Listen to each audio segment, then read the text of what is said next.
오늘은 비평형 상태에서의 캐리어의 생성과 재결합을 논의할 겁니다. 우리 지난 시간에는 평형 상태에서의 주로 캐리어의 생성과 재결합을 논의했습니다. 그리고 새로운 물리적인 개념, 정상 상태, 그 다음에 로우 레벨 인젝션, 저수준 주입이라고 하는 개념을 배워보겠습니다. 그 다음에 밴드 간 재결합 계수, 이것은 직접 천이형 같은 반도체에서 재결합을 하면 빛을 방출합니다. 그때 재결합률을 이 밴드 간 재결합 계수를 사용해서 정의하는 경우도 있습니다. 이 세 가지 개념들에 대해서 한번 논의를 해보겠습니다. 비평형 상태에서의 생성과 재결합입니다. 우리 이제 다음과 같은 가정을 한번 해보겠습니다. 자, 이제 가로축은 이게 시간입니다. 그리고 N타입 반도체로 가정을 하겠습니다. N타입 반도체이기 때문에 전자가 양공보다 월등히 높은 반도체입니다. 자, T0에서 T2 요 시간 동안 이제 빛을 쪼입니다. 빛을 쪼이면 과잉 캐리어가 생성이 되겠죠. 그래서 여기 이렇게 세 쌍의 과잉 캐리어가 생성이 된다. 이렇게 가정을 하겠습니다. 그런데 여기에서 이 빛의 쪼임 여부에 관계없이 항상 열적으로 캐리어가 생성이 되고 소멸이 되고 있겠죠. 그래서 그것을 EHP라 그랬죠. 그래서 계속 전자가 여기 되고 다시 재결합해서 소멸되고 이 과정은 열적으로 무한히 일어나고 있습니다. 빛의 쪼임에 관계없이. 자, 그것은 여기에서 고려하지 않겠습니다. 여기에서는 빛에 의해 생성된 요 과잉 캐리어들만 고려하겠습니다. 자, 그러면 요 구간에서는 과잉 캐리어가 생성만 됩니다. 이 과잉 캐리어가 생성이 된 후에 그 다음에는 어떤 일이 일어나냐? 이제 재결합도 같이 발생합니다. 생성도 계속 발생하고요.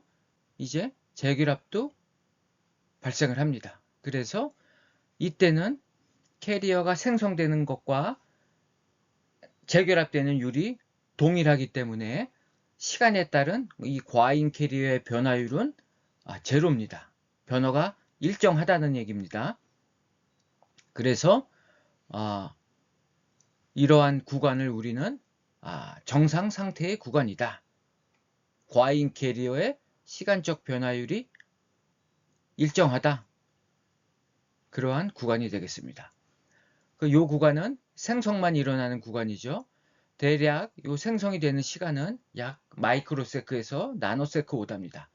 빛을 쪼이는 순간 그렇게 아주 짧은 시간 안에 캐리어가 생기고 그리고 바로 이 구간 정상 상태 구간으로 들어갑니다. 그래서 정상 상태 구간에서는 이 재결합이 일어나기 때문에 캐리어의 시간적 변화율은 항상 일정하다. 즉 미분은 제로다. 이렇게 볼 수가 있습니다. 그래서 여기서 그 다음에 빛을 차단하면 이제 이 과잉 캐리어들이 생성이 안 되겠죠? 그러면 이제 재결합만 존재할 겁니다. 재결합해서 모두 다 이제 없어져 갑니다.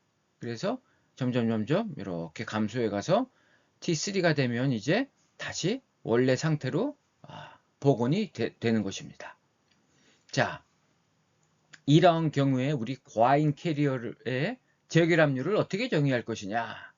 우리 앞에서 재결합률 정의한 거를 보면 자, 시간, 재결합의 평균 시간분의 캐리어의 농도라 그랬죠? 자, 그래서 똑같이 그렇게 정의할 수 있습니다. 여기에서 T를 이번에는 좀 더 구체적으로 재결합 시간, 타우 R로 표현을 했을 뿐입니다. 그래서 시간을 표시할 때는 이제 타우로 많이 표현합니다. 그래서 타우 R분의 과잉 캐리어의 농도. 근데 여기서 변수 XT로 표현한 것은 이 과잉 캐리어가 거리에 따라 변하고 시간에 따라 변하기 때문에 이렇게 표현한 것 뿐입니다. 근데 이것을 순간 시간으로 표현하면 이렇게도 표현할 수 있다 그랬죠? 미분 형태로 순간적인 시간, 라운드 T분의 라운드 델타, 라지 앤 xt. 편미분을 도입한 거는 변수가 두 개이기 때문입니다. 그런데 우리가 만약에 반도체의 불순물을 균일하게 도핑했다. 그러면 이 x는 이제 변수가 아니라 상수 취급할 수가 있습니다. 그래서 그때는 그냥 라운드가 아니라 델타, 라지 NT, 그 다음에 타우 R 이렇게 표현할 수가 있습니다. 그리고 이거는 N형 반도체죠. N형 반도체이기 때문에 어떻게 쓸 수가 있습니까? 자, 전자의 재결합률은 Rn은 타우 R분의 델타 NT. 요거는 전자의 농도를 의미하는 거죠. 시간에 따라 변하는 함수이기 때문에 이렇게 표현한 겁니다. 그리고 이 재결합 시간이라는 것은 소수 캐리어 양공이 결정한다 그랬죠. 타우 P분의 델타 NT 이렇게 쓸 수 있을 겁니다. 요거 충분히 이해가 가죠. 앞에서 소수 캐리어가 결정한다 그랬죠. 왜냐하면 전자들이 많기 때문에 전자들의 수명으로 정의할 수가 없습니다. 왜? 전자들은 전부 다 재결합할 수가 없죠. 양공보다 훨씬 농도가 많으니까. 그래서 결국 이 양공의 라이프 타임으로 결정이 된다는 겁니다. 자, 여기까지는 별로 어렵지 않았을 겁니다. 근데 여기에서 보면 자, 이러한 또 항이 하나 나왔습니다. REC NTPT. 이게 뭘까요? 이게 바로 재결합 계수가 되겠습니다. 이것은 재결합 계수가 되고 요거 NTPT는 바로 총 전자 농도가 되겠죠. 이건 총 양공 농도가 되겠습니다. 그래서 요 NT는 어떻게 표현한다 그랬죠? N0 플러스 델타 NT. 우리 앞에서도 배웠죠. 자, 이렇게도 표현이 가능하다는 겁니다. 왜 이렇게 표현이 가능할까요? 자, 그럼 다음 페이지를 한번 보겠습니다. 여러분들 이제 밴드 간 재결합이라는 표현을 씁니다. 밴드 투 밴드 리컴비네이션 또는 뭐 밴드 간 천이, 밴드 투 밴드 트랜지션. 우리 10장에서 이제 광전 디바이스를 배울 때 조금 더 자세히 배울 텐데요. 일단 자, 이게 두 가지를 생각할 수가 있습니다. 이게 에너지 밴드 다이어그램이죠.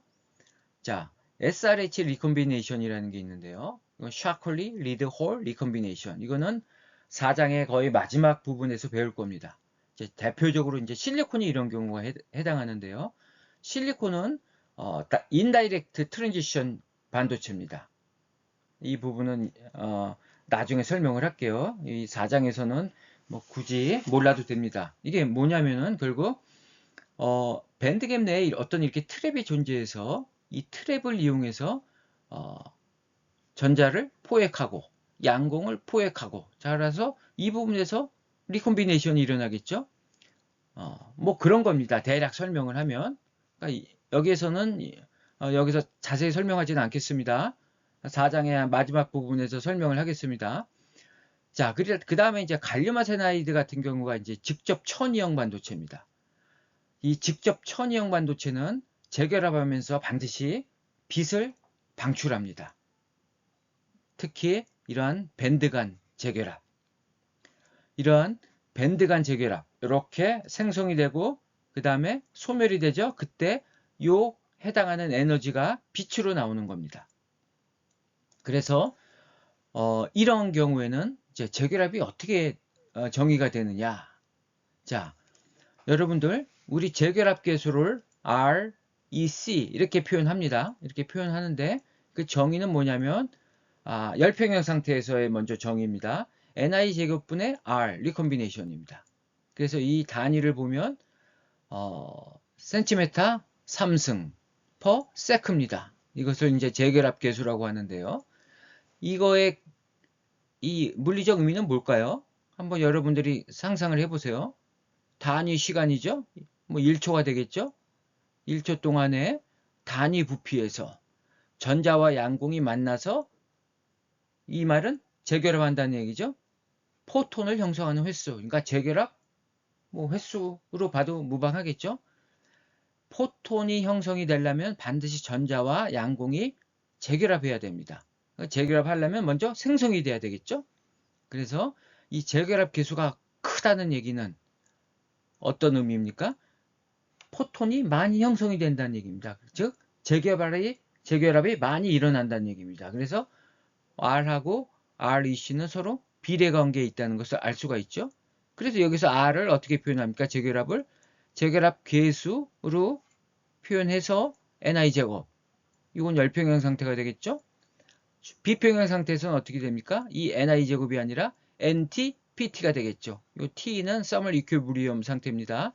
이건 난이입니다. 그래서 이건 비평형 상태. 그래서 이렇게도 표현할 수 있다는 겁니다. 이해가 가십니까? 자, 그러면 우리가 알짜 재결합률이라고 하죠. 알짜 재결합률은 여기에서 요걸 뺀 겁니다. 그렇게 되겠죠? 이렇게 쓸 수도 있습니다. 요 빨간색으로 표시된 식은 이제 앞으로 또 사용하니까 그냥 기억을 해두면 좋겠습니다. 먼저 이해를 해야 됩니다. 그래서 우리가 앞에 식에서 재결합률을 이렇게 표현했고 이꼴 이렇게 썼죠? 바로 재결합 계수를 이용해서도 이렇게 표현할 수 있다는 겁니다.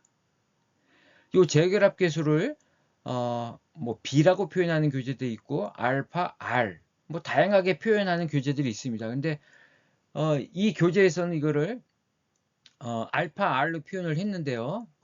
좀 오류가 있습니다. 이것을 흡수 계수로 거기 적어놨죠. 그리고 단위는 센티미터 마이너스 1승이라고 표현했는데 그 오류입니다.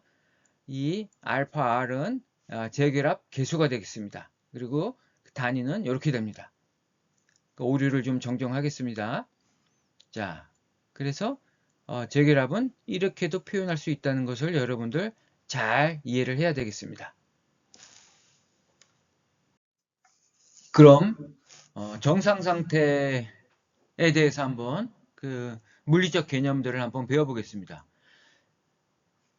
자, 가로축은 이제 시간입니다. 우리 앞에 그 제일 첫 번째 그림에서 설명한 거를 상기하면 됩니다. 자, N타입 반도체로 가정을 하겠습니다. 그래서 N0가 P0보다 월등히 많죠? 자, T0 시점에서 빛을 쪼였습니다. T2까지 빛을 쪼였죠? 그래서 캐리어가 생성이 되는 구간이 생긴다 그랬죠? 그 다음에 생성과 재결합이 동시에 같이 일어나기 때문에 캐리어의 시간적 변화율이 일정하다는, 제로가 된다는 이 구간이 정상 상태 구간이죠? 그러다 여기서 빛을 차단하면 이제 빛이 어떻게 됩니까? 차단했으니까 과잉 캐리어들이 점점 소멸해서 다시 원래 상태로 N0로 복귀가 됩니다. 그래서 다시 이렇게 됩니다. P0도 똑같겠죠? P0도 똑같은 궤적을 그립니다. 그래서 T0에서 T1 이 구간은 캐리어가 생성되는 구간이다. 이때는 재결합이 일어나지 않습니다. 그리고 이 시간은 굉장히 빨리 일어난다 그랬죠? 마이크로세크에서 나노세크다. 그래서 에너지에 해당하는 만큼 캐리어가 생성이 됩니다. 그것을 뭐 주입이 된다 이렇게 표현을 하기도 합니다. 그래서 이 델타 N이라는 것이 빛을 쪼여서 생성된 과잉 캐리어가 되겠습니다. 그래서 이렇게 총 전자 농도는 증가했죠. 그래서 N은 N0 플러스 델타 N 이렇게 쓸 수가 있습니다. P도 P0 플러스 델타 P 이렇게 쓸 수가 있죠. 그래서 이 구간에서는 캐리어가 생성이 되지만 재결합도 동시에 일어나기 때문에 항상 그 비율이 동일하다 그랬죠. 그래서 여기에서는 시간에 따른 변화율이 제로가 되겠습니다. 그래서 이 구간에서 전자의 시간적 변화율을 한번 살펴보면 자 여기에서는 우리 빛하고 관계없이 열적으로 캐리어가 계속 생성이 된다 그랬죠. 자 캐리어의 생성률 GN0 이것은 열적 캐리어의 생성률이 되겠습니다. 열평형 상태가 되겠죠. 그 다음에 빛에 의한 과잉 캐리어의 생성률. 그럼 빼기. 이번에는 자 열평형 상태에서의 재결합률. 이렇게 빼야 되겠죠. 그 다음에 과잉 캐리어의 재결합률. 이것이 바로 시간적 변화율이 되겠습니다. 그러면 이것이 바로 제로가 된다는 얘기죠. 미분을 하면 제로가 되겠죠. 기울기가 제로죠. 그래서 제로. 그래서 자 이것이 제로니까 결국 요거하고 요게 같다는 겁니다. GN하고 RN이 같은 거죠. 그래서 GN, RN 이렇게 같아진다. 양공에 대해서도 해보면 똑같습니다. 그래서 GP, RP 또 같다. 그래서 요 정상 상태 구간에서는 마치 열평형 상태하고 비슷하죠. 전자의 생성률과 재결합률, 양공의 생성률과 재결합률 모두 같습니다. 그래서 Gn equal Rn 이렇게 쓸 수 있고요. 자, 전자의 재결합률은 재결합 시간 타우 R분의 델타 N 이렇게 쓸 수 있죠. 그리고 이거는 다시 소수 캐리어가 결정한다 그랬죠. 타우 P분의 델타 N. 그러면 자, 요식에서 델타 N은 과잉 캐리어 농도는 어떻게 구합니까? GN 곱하기 타우 R. 즉 과잉 전자 농도는 전자의 생성률 곱하기 바로 재결합 시간을 곱해주면 됩니다. 또는 소수 캐리어, 과잉 소수 캐리어 양공의 라이프 타임을 곱해줘도 상관이 없습니다. 문제에서 이걸로 주어지느냐, 이걸로 주어지느냐, 그 상황에 맞춰서 풀면 됩니다. 그래서 이 식도 굉장히 많이 사용합니다. 정상 상태에서의 과잉 캐리어 농도를 구해봐라 할 때 이렇게 구하면 됩니다. 바로 요것이 답이 되겠습니다. 여러분들 그래서 꼭 알아야 될 것은 정상 상태에서 캐리어의 생성과 재결합이 같이 균형을 이루기 때문에 시간적 변화율은 제로다. 이것을 꼭 기억해 둬야 되겠습니다.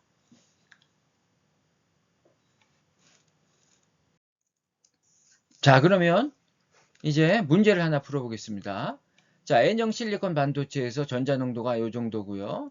빛을 입사해서 과잉 캐리어 농도가 10의 12승 만큼 형성하였다. 다음을 각각 구해보라. 총 전자 농도.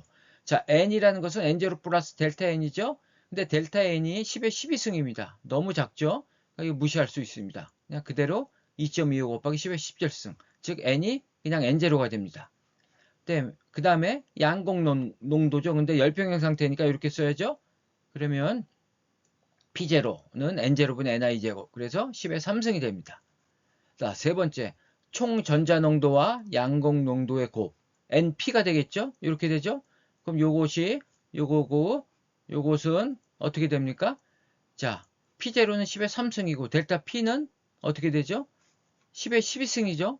그래서 10의 3승하고 10의 12승은 비교할 수가 없죠. 그래서 그냥 10의 12승으로 해서 답은 10의 29승.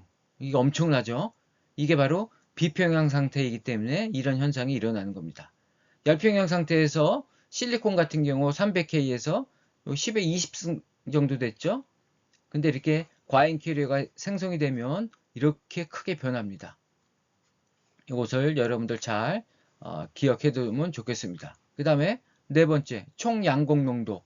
자, P는 P0 플러스 델타 P죠? 그럼 P0는 10의 3승, 델타 P는 10의 12승. 그래서 이거 무시할 수 있으니까 10의 12승.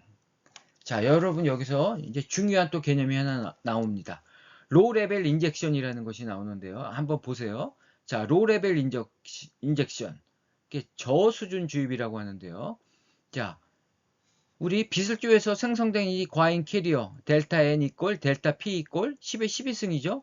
근데 이 10의 12승이 이 N형 반도체에서 다수 캐리어 전자 농도에 비해서 어떻습니까? 너무너무 작죠. 무시할 수 있습니다. 그래서 생성된 주입된 과잉